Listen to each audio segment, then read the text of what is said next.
Our first item is to receive the minutes and note a correction that the minutes will be for the meeting of June 4th. And other than that, if you'll accept that as being corrected, we'll proceed. I will, if there are any questions, deletions, additions, or differences in the minutes. Okay, we have motion. Second. All in favor? Aye. The items are approved. Now, sir, would you proceed? Yes, good afternoon, Mr. Chairman and committee members.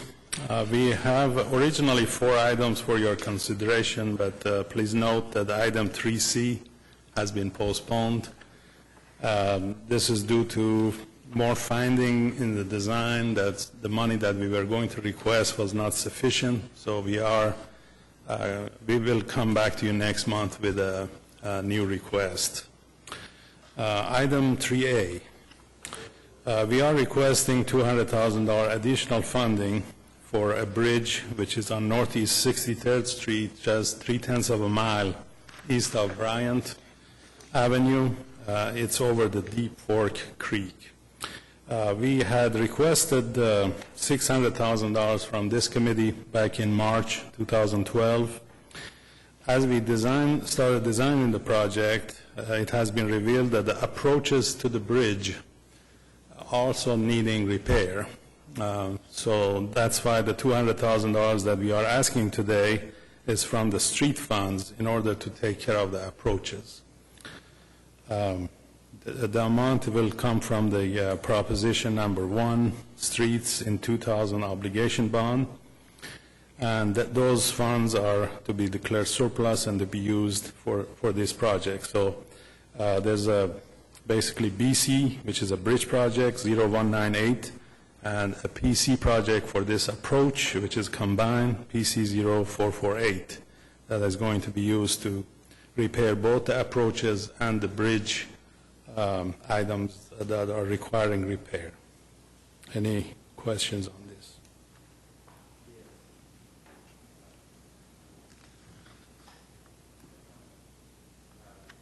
Was it just overlooked, or was it not apparent at the time the bridge was evaluated? Yes, it wasn't apparent at the time. Yes, the bridge, actually, the expansion joint between the approach and the bridge had, gone up or buckled up, so it was causing problem with cars going over it. But in the more investigation, it was revealed that, after the fact, that this is also needing repair.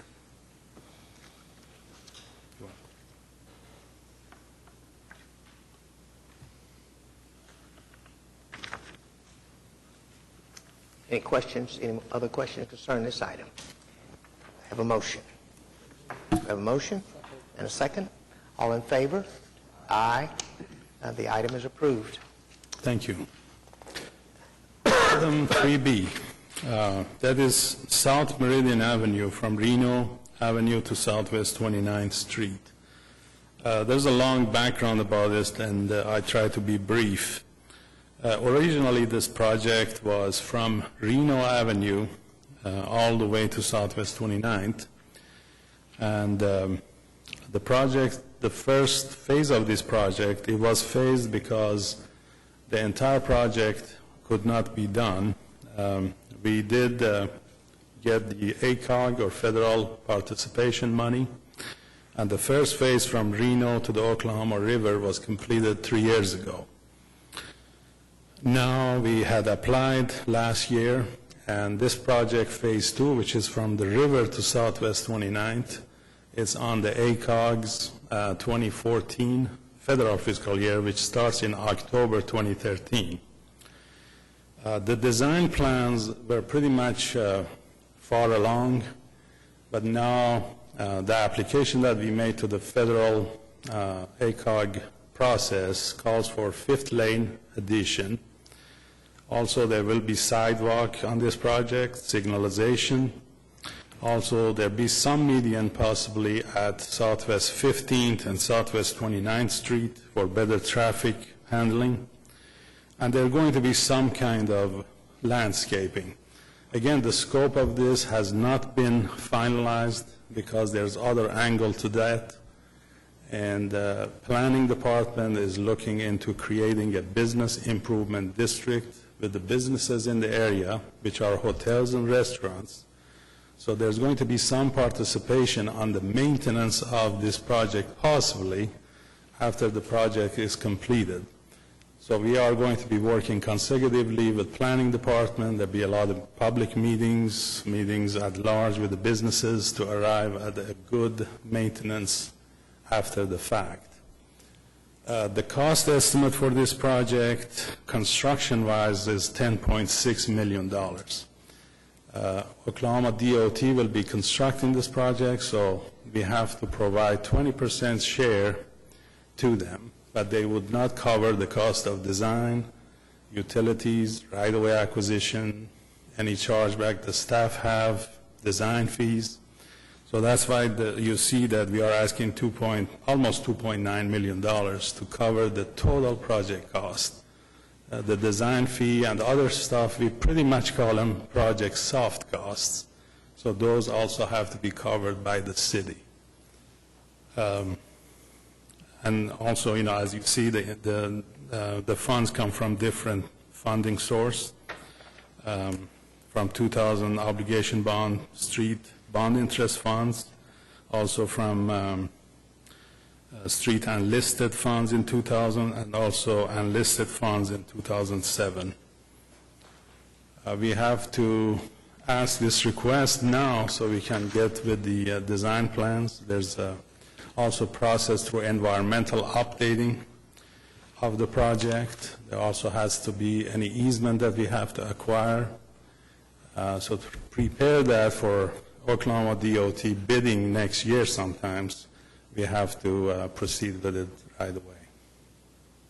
Any questions? Yes. This is obviously a very substantial project. Yes. And it's also of interest that there are so many funding sources. What makes Meridian and this project special in terms of the state and everyone else getting money into this? Yes.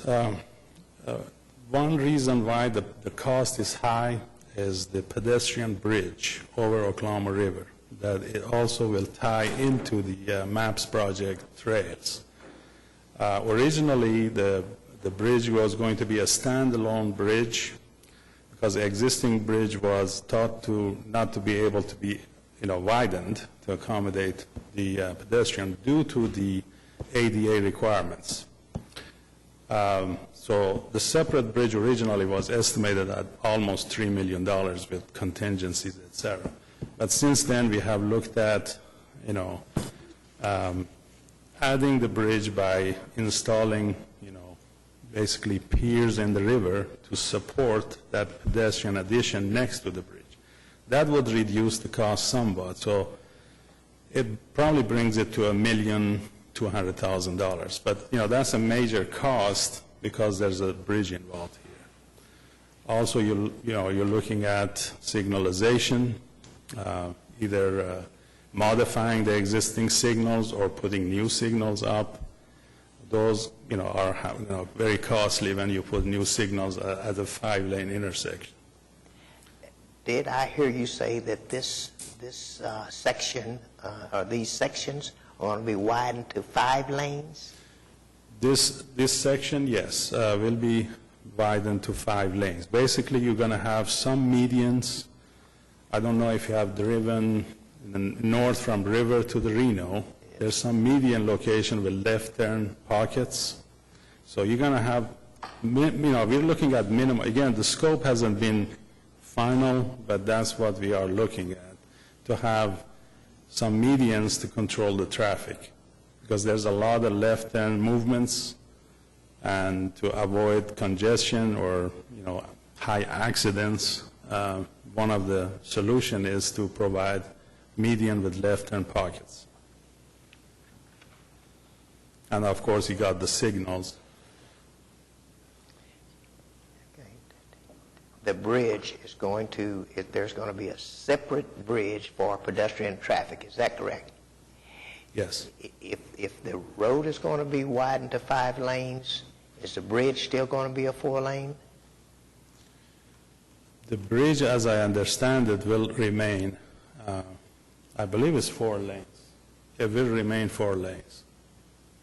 But you have signal at Southwest 15th, so you come to a stopping position before you proceed. So, from there north, you'll be able to be back to the 2-lane.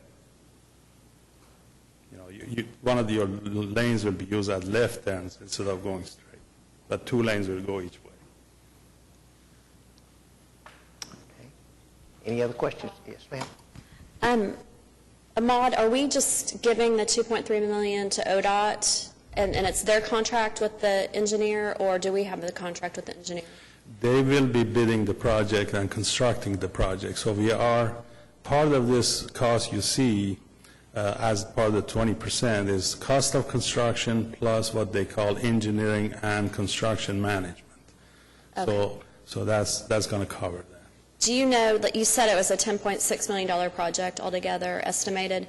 Does ODOT already have their federal funding in place so that it's a fully funded project? Federal funding, this is in the Transportation Improvement Program, and it is for 2014 federal fiscal year. I mean, we, at the selection, when this came up, we really had to compete with other cities to get this 10.6 in place. So we were able to get that in 2014. So the federal money should be available after October of next year. Okay, so it's not really fully funded yet. Right, but it is, basically selected to be funded. Okay. In their 3-year. And we have documentation of that in our files? Yes, we do. Okay, great. One other question. Is our right-of-way sufficient, or will we have to purchase right-of-way? Well, we are looking at all options. There may be some easements necessary, depending on what we encounter, but there are going to be some possibly temporary, is what we call, that you would use for construction, and it is given back to the property owner after the construction is done. But there may be some, some permanent easements necessary. We haven't determined that yet. I note that the electric lines are very close to the existing roadway. Yes. And is there sufficient funding in this, as you see it, to relocate those utilities? Yes. The cost that we are asking, as I call it, project soft costs, considers some funds for utilities. Of course, when utilities are in statutory right-of-way, the utilities have to relocate it on their own expense. If it is outside of our right-of-way, we have to reimburse the utility companies. So we expect minimal utility reimbursement because most of it could be, at their own cost. Any other questions or comments concerning this item?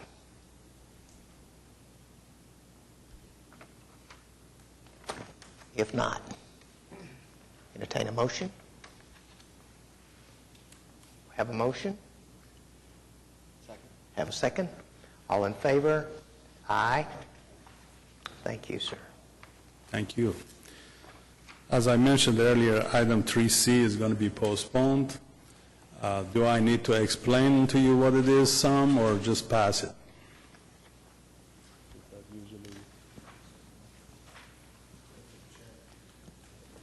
It's up to you. If you like for me to explain what the item 3C is, it is being postponed, but I can elaborate Well, on it. probably not do it twice. We'll wait on it next month. All right, sure. Proceed. Proceed with item D, 3D. This project, we're asking $35,000 in the funds of 2007 General Obligation Bond Proposition 3 Traffic and Listed. This is going to be used to install a new traffic signal at State Highway 152 and Southwest 59th Street. This location, it's a state highway, but also it's a wide four-lane highway that come to that crossing as four-way stop. And there has been several accidents on this intersection. One of them, unfortunately, has been a fatality accident. Oklahoma DOT do want to install traffic. We have been in conversation with them for a few months, and they have some safety money set aside for this, and the city needs to provide 20% share of the construction. The construction estimate is $150,000, so $30,000 is our 20% share. We originally were planning to hire a consultant to do the design, but our traffic staff has told us that they are capable of designing this project, and they got most of the information of this location. So that will save us money, and the additional $5,000 you see here is to provide for their staff chargebacks and whenever they're doing the memos or going to the council or managing the project with ODOT, that is going to be used for that purpose. Oklahoma DOT will be bidding this project, and they will be constructing it, and they will be managing the construction. Any question? This looks like it's so away from congestion that I'm guessing there are no street sensors. Right. You mean by loops? Maybe just sitting there burning gas because it's red and there's not a car inside. Well, I need to verify this with our traffic engineer, but the traffic signal we put up, they would have some kind of detection, whether it's going to be a loop, which is into the pavement, or the cameras that will have, will divide the timing of the intersection. And of course, we will have any sidewalk coming to the intersection, whether there is sidewalk or not, we will provide the ADA ramps and sidewalk. Any future sidewalk comes in, we already have that in the intersection. Any questions concerning this item? Hearing none, we have a motion. Second, all in favor, say aye. We're going to have staff discuss with us some informational items. Yes. That some of which we requested at last meeting. Yes, at our last meeting, the chairman and myself kind of discussed maybe some options, bring some additional information to the committee. We plan on also bringing some financial information starting in August, but I visited with Ahmad, and we thought what would be good to start with is kind of show you, provide you a list of projects that were awarded this past year, and then he's going to go into a plan they have put together for what they're going to do this next year. So with that, Ahmad, go ahead. Okay, thank you. Yes, along that line, we thought it would be very beneficial for you to see what's happening with bond program overall. Of course, every month we come to you with different items, but you may not get the whole perspective of what's going on with the bond program. So I'd like to give you a brief overview of where we are on the 2007 general obligation bond finances. The total bond amount was excluding the general obligation limited tax, which we call it GOLT, G-O-L-T. That's basically for the economical enhancement, and we really don't have any control over it. So that's additional $75 million that was put in the 07 bond. So $760.5 million was the total excluding GOLT. In the past 5 years, we have sold about $231 million, which is only 30% of the overall bond. That's, an average of $46 million a year. Our goal and the original intention of the bond program was to sell somewhere around 70 to 80 million a year. But with the economical downturn and, this bond depends on the Valorum tax and also property values and business inventories, our bond sales have not been that high.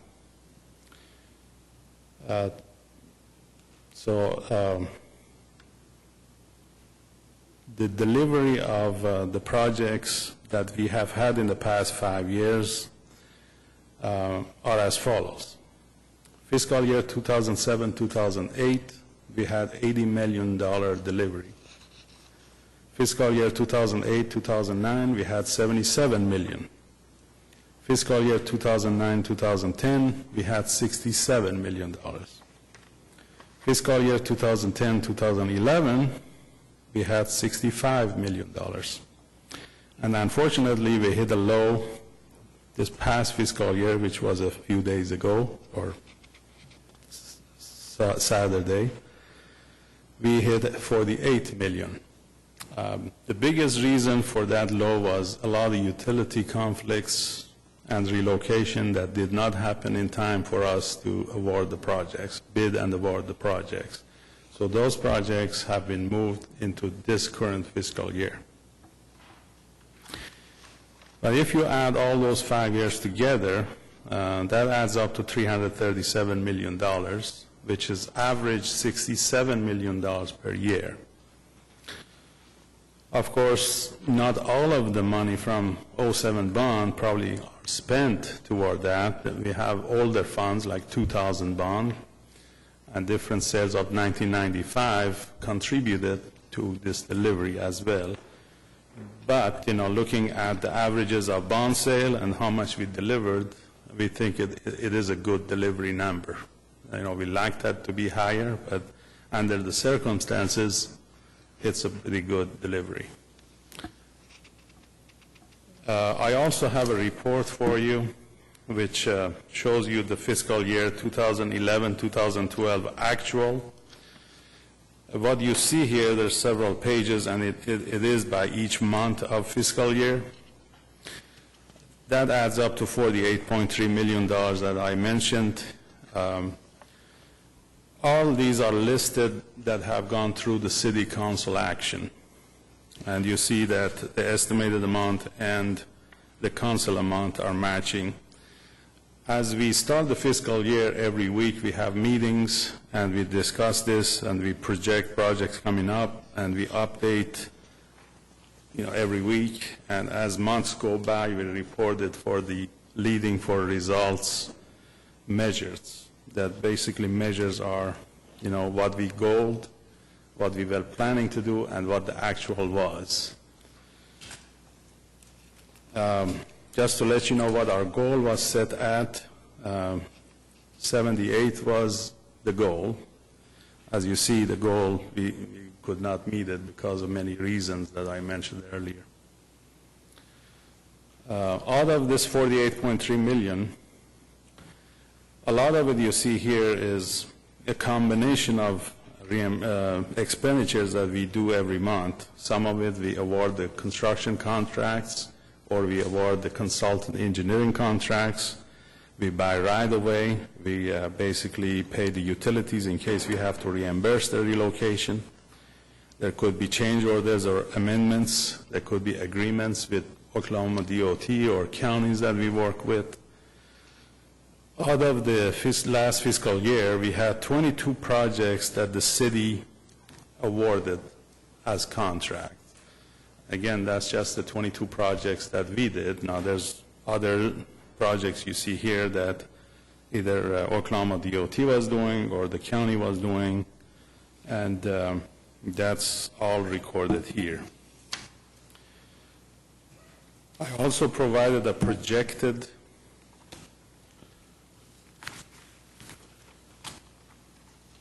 for next fiscal or this current fiscal year that we started today as the first business day of it. We are looking at a $69.7 million delivery as a goal. And out of that, 31 projects will be bid by Oklahoma City, and there are other projects here that you will see will be done by Oklahoma DOT.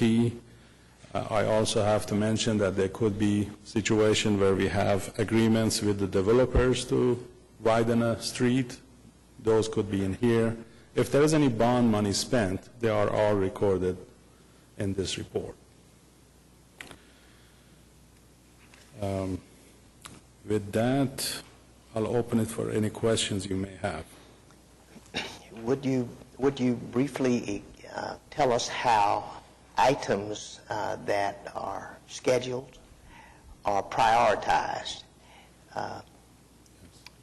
so that each of us, for the areas that we represent, can have a feel for how ours gets included or not included in any specific year?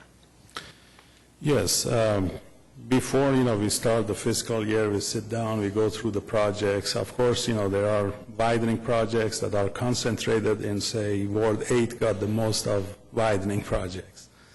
But what we do, we try to make a balance with the high priority projects. Basically, the projects that we know require, early attention, basically.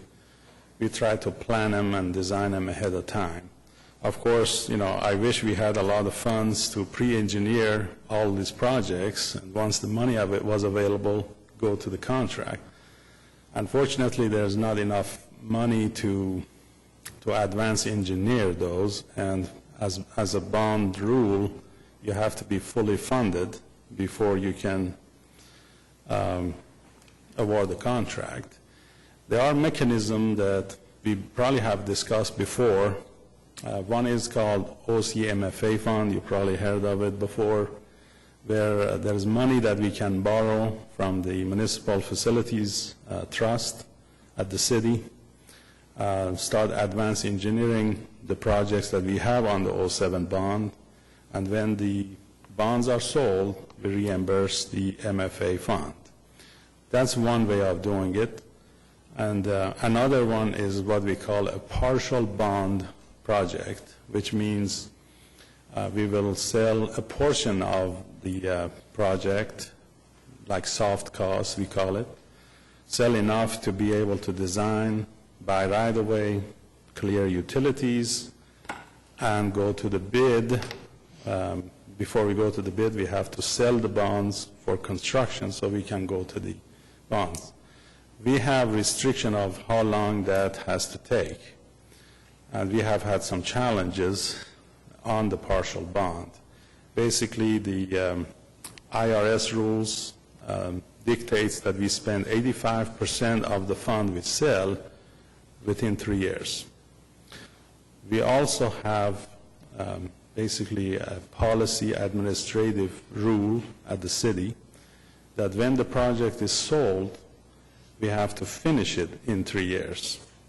Well, that is a challenge because when you sell the design and if you run into the utility issues or other issues delay you, then you will sell the construction later than normal, and that, instead of 3 years, may take 4 years or more or less. So we have been working with the municipal councilor office and the city manager's office to see if they are, as long as we are meeting the IRS goal, that's always, we obey by that. But as far as the time needed to finish the projects, that is something we are working on. Hey, Ahmad, on the question of priority, you might mention a little bit about PCI ratings and bridge ratings and traffic. Yes, I'm glad you mentioned that. For streets, for example, we have 3 categories in the street proposition. One is the resurfacing. Now, the 2007 bond program has residential resurfacing. Basically, there are areas of town that all the streets in the neighborhood are going to be resurfaced. But we haven't been able to sell that much of it to really make a difference yet. But eventually that is going to make a big difference once, more are sold. How they are prioritized is based on the street's condition, which is basically pavement index, pavement condition index, or PCI we call it for short. Anything that is less than 70, it's basically needs some kind of repair. Streets with over 70 rating, we can elongate their life by doing the macro surfacing, which you have heard about. It's a thin layer of asphalt that is basically placed in, it's placed at the location. And our street maintenance have bought new equipment, and they are already doing some good progress on that. And that's a yearly goal of 100 miles, but it's possible that we far exceed that goal. But again, previously the funds for it came from the street and alley funds, which was basically part of the general revenue funds. Now it's all coming from the bond funds. So we are using the unlisted bonds to do that, because those funds have not been re-authorized, I guess, or replenished for 3 years now. Question for our attorney. Is it state law, tradition, or Constitution that requires that we have all of our funds available before we let contract for a specific project? It's a state law based on an old Attorney General's opinion. And what we think was happening at the time, I think it was a 60s or 70s opinion, 1960s or 70s. We had a situation where a lot of bond money was being spent on A&E plans, and A&E plans were being put on the shelf, and no actual construction was being done. And also the AG was interpreting the state law, a state statute, on how you spend the funds. And you have to spend the funds on the actual projects. All the other costs for administrative services, for A&E, those are all incidental. So just to spend money on all these A&E plans is not really legal. You need to have some finished product at the end of the day. So the Attorney General's opinion said that what you need to do is secure all your funding up front. And that way we have an assurance that you're going to get the project done. And it becomes very unworkable from a practical standpoint, since you also have federal IRS arbitrage requirements that say once you sell the bonds, you have to finish the project within 3 years. So you might have a situation where we sell all the bond funds, and then it takes a year to get the A&E, and so you've just delayed, and then you only have 2 years left to do your actual construction. So we have developed a couple of different ways to do advanced funding.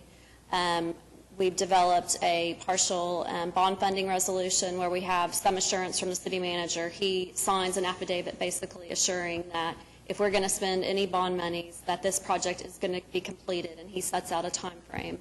And then we also use money from one of our city trusts, the OCMFA, and they provide advanced funding for us for A&E.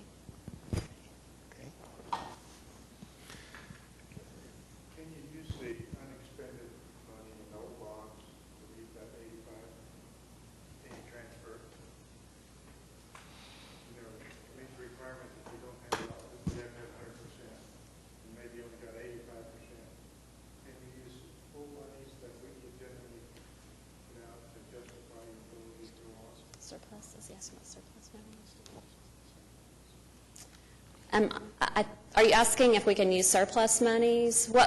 Oftentimes what we do is if we have an old project where we've used 2,000 bond funds, and let's say it was a $2 million project, but we only needed $1 million, no? There's no way you can use those to satisfy the federal request if you have full funding. All of these delays cause us costs, right? Yes. And so is there any way you can use what we generally do daily to justify it to the feds? Yeah, what we do is... We can use a combination of those older funds and the newer funds, but we still have to have all the total amount available. But yes, we can use the older funds to help meet that requirement. But does that make it, so maybe we should be so quick to expand the older monies because they could be used to support this movement? In fact, out here. Right.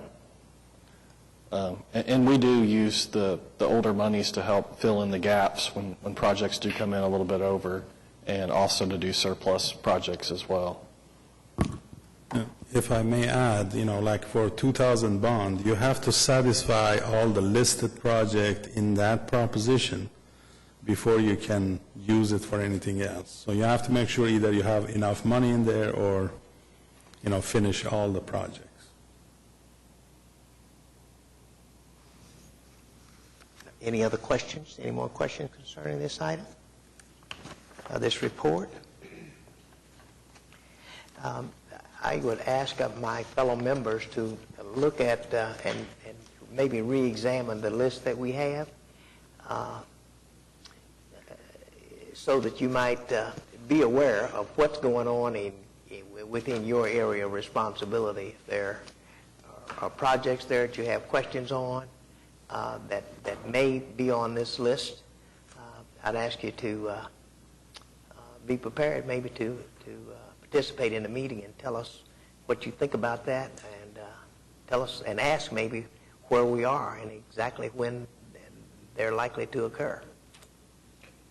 Let me also add, we are, every 2 years the city has to adopt a 5-year capital improvement plan. So we're currently working on that, and we'll be bringing that to you as well in the next couple of months so you can see what the city's plan is for the upcoming 5 years. This shows what we did last year and then what we're planning to do this next year, but 5-year plan will give you more of a greater outlook. If I can add one more thing, just one more piece of information. The projections for the next, the future sales, they are provided by the Finance and Treasury Department at the city. And the numbers that we have now, they change every 6 months. But just wanted to share with you what we are looking at, say, next year. 2013, we are looking at possibly 90 million bond sale. Of course, it depends on the economy and everything else. 2014, we're looking at 68. 2015, 67. 2016, 86 million. 2017, 59 million. 2018, 90 million, and 2019, 98 million. Of course, these are projections that will change, based on the capacity of the bond sale as well. 98 is higher than what the capacity is considered. So these numbers may go up or down as we get closer to those dates. But, this is based on what is remaining to be sold. And that's, we adjust it as we get closer to the bond sales. Okay. All right. This item has been completed and exhausted.